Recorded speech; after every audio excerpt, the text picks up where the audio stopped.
Awak tahu, memang mudah untuk menonton gadis-gadis muda berumur 13 tahun yang terpaksa dikahwinkan.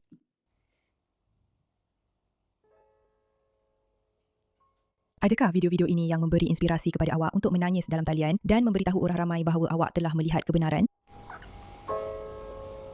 Apa yang paling mengganggu saya? Saya tak habiskan pelajaran saya. Apa yang paling mengganggu saya tak habiskan pelajaran saya. Seorang gadis berumur 13 tahun tak dapat habiskan pelajarannya kerana dia dikahwinkan dengan lelaki berumur 29 tahun.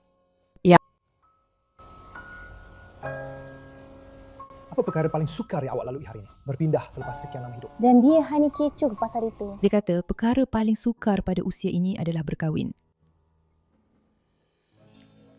Maksud saya, gadis berumur 13 tahun mana yang patut berkahwin dengan lelaki berumur 29 tahun? Sudah tentu, video air mata buaya itu tidak mengingatkan kita semua tentang perkara ini. Dan sekarang penemu ramah akan bertanya kepadanya, kenapa awak tak cakap tidak kepada ayah awak? Dan dia berkata sebab dia tak tahu perkahwinan itu macam ini. Saya gembira pada mulanya. Saya ingat itu perkara biasa sebab dia baru 13 tahun. Budak umur 13 tahun memang tak patut tahu apa yang datang bersama perkahwinan dan sudah tentu tak patut berkahwin dengan lelaki umur 29 tahun. Dan apa ayah awak cakap?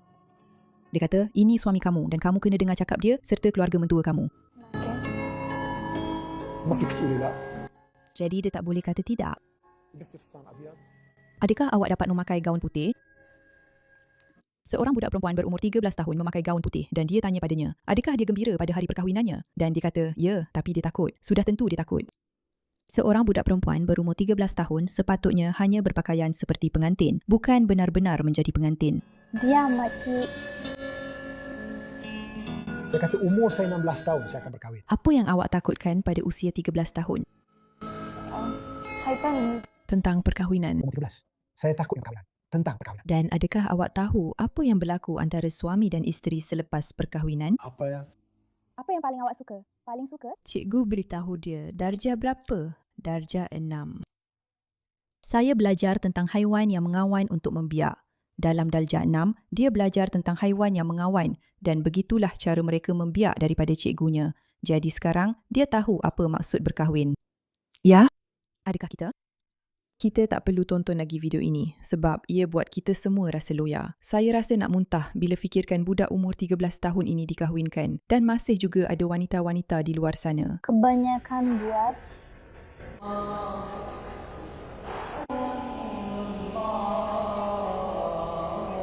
Dan ada pula si psikopat gila ini. mari